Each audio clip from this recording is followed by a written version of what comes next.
Hello guys, good morning, what's up? Welcome back to my channel. In this video we're going to talk about WBCs यानी कि leukocytes. इससे पहले वाली video के अंदर हमने बात किया था WBCs के बारे में, बहुत सारी इन्फॉर्मेशन मैंने आपको दी थी, from diapedesis to types of WBCs, और इसके अलावा भी हमने बहुत सारी चीज़ें डिस्कस की थी। आज हम कुछ इंपॉर्टेंट हमने यहाँ पे छोड़ा था।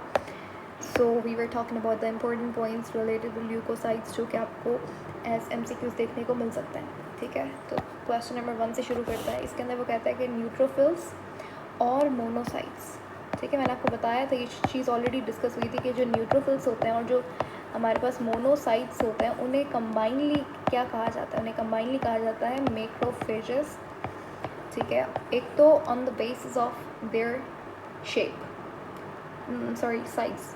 ठीक है, they're bit big as compare to others, they're bigger than others, तो इसीलिए इनको मैक्रोफेजेस कहा जाता है।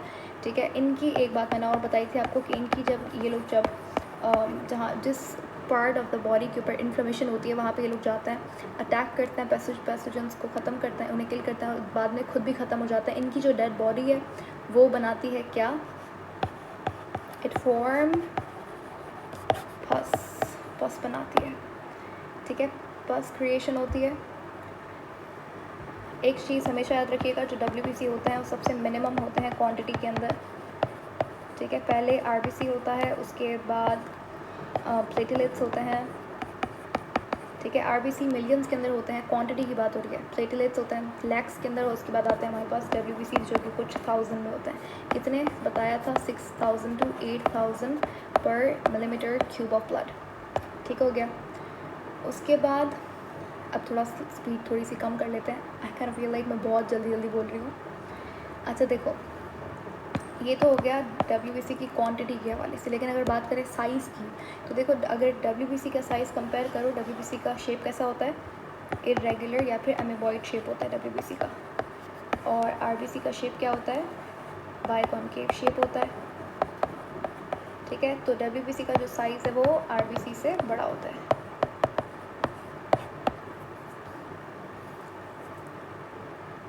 ठीक है, अच्छा उसके बाद जो WBC होता है, मैंने आपको ये बता दिया ऑलरेडी, लेकिन मैं दोबारा से मेंशन कर देती हूँ क्योंकि इम्पोर्टेंट है। ये नंबर में क्वांटिटी के अंदर क्या होता है? कम होते हैं एज़ कम्पेयर्ड टू RBC। उसके बाद अच्छा, जैसे RBC की शेप क्या होती है? बॉल कॉनकेव होती है। इसकी शेप WBC की शेप क्या होती है? इरेगुलर शेप होती है। लेकिन अगर मैं बात करूँ प्लेटलेट्स की, तो प्लेटलेट्स की शेप कैसी होती है? ये बहुत कम जगहों पे मेंशन होता है, लेकिन मैं बता दूँ प्लेटलेट्स की शेप भी इरेगुलर होती है।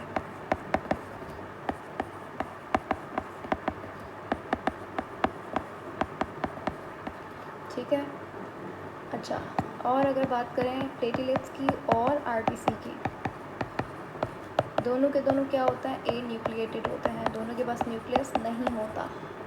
RBC का सबको पता होता है, प्लेटलेट्स का बहुत कम लोगों को पता होता है कि अच्छा प्लेटलेट भी ए न्यूक्लिएटेड होता है। ठीक है, अच्छा वो WBC, अब थोड़ा WBC को देखते हैं। WBC का सबसे मैक्सिमम, सबसे abundant, the most abundant type of WBC is, the most abundant type of WBC कौन सा होता है? न्यूट्रोफिल होता है।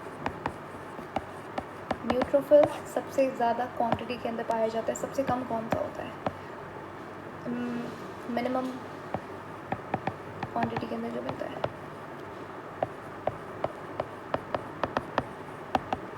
होता है बेसोफिल्स। ठीक है, न्यूट्रोफिल सबसे ज़्यादा होता है, बेसोफिल सबसे कम होते हैं। अच्छा एक चीज़ याद रखिएगा, ये आप लोग वैसे तो इम्यूनिटी वाले चैप्टर में पढ़ोगे, लेकिन कुछ चीज़ें जितनी जल्दी की जाए उतना इम्पोर्टेंट है, तो सुन लो। जो बेसोफिल्स होते हैं याद रखिएगा, वो बहुत सारी चीज़ें रिलीज़ करते हैं। मेन आपको 3 चीज़ें याद करनी होंगी, बेसोफिल्स की सिक्रीशन होती है ये। पहला है, ये रिलीज़ करता है एक एंटीकोगुलेंट, बहुत इंपॉर्टेंट है, क्वेश्चन आ सकता है कि ब्लड के अंदर एंटीकोगुलेंट क्या होता है? एंटीकोगुलेंट का काम क्या होता है? कि ब्लड को क्लॉट करने से रोकता है। तो हमारे ब्लड के अंदर जो एंटीकोगुलेंट है वो है हेपेरिन। ठीक है, और heparin is released by basophils.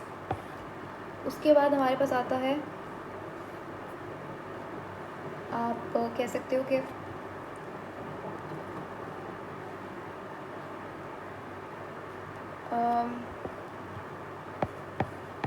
वेज़ोकॉन्स्ट्रिक्टर, ठीक है, एक सब्सटेंस जो कि वेजल्स को क्या करे, कॉन्स्ट्रिक्ट करे।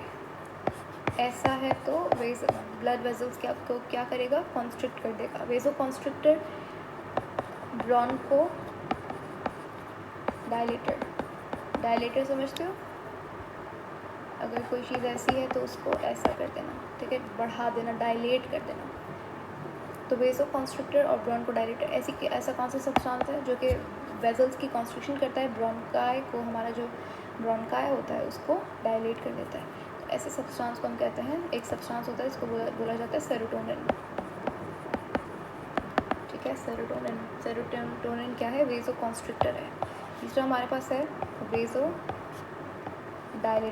वेज़ोडायलेटर जो कि क्या होगा, ब्रोंको कॉन्स्ट्रिक्टर। दोनों देखो एक ही, सेरोटोनिन ब्रोंकाई के ऊपर ऑपोजिट काम करेगा, ब्लड वेजल के ऊपर ऑपोजिट काम करेगा। वैसे ही वेज़ोडायलेटर ब्रोंकाई को क्या करता है, कॉन्स्ट्रिक्ट करता है, दोनों ऑपोजिट काम करता है। और इसका नाम क्या है, इसका नाम है हिस्टामीन।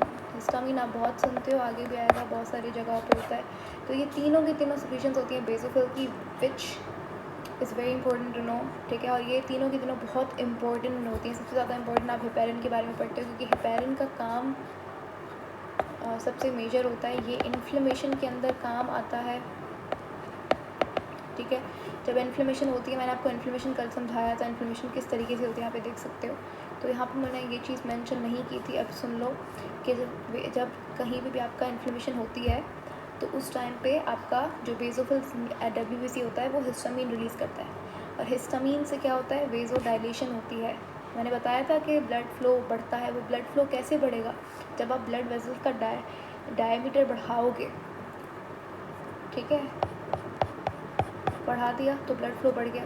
जब ब्लड फ्लो बढ़ेगा तो WBC ज़्यादा, डायबिटाइसिस बढ़ेगा। खैर ये इन्फ्लेमेशन में भी काम आता है। तो ये चीज़ें आपको क्लियर हो गई होंगी होपफुली। हमारा अब ख़त्म हो चुका है जो हमें टॉपिक्स करने थे ब्लड सेल्स के हवाले से। अब हम बात करेंगे थोड़ा सा, नेक्स्ट वीडियो के अंदर आपको जानने को मिलेगा हार्ट के बारे में, हम डिस्कस करेंगे हार्ट कार्डियक साइकिल वगैरह।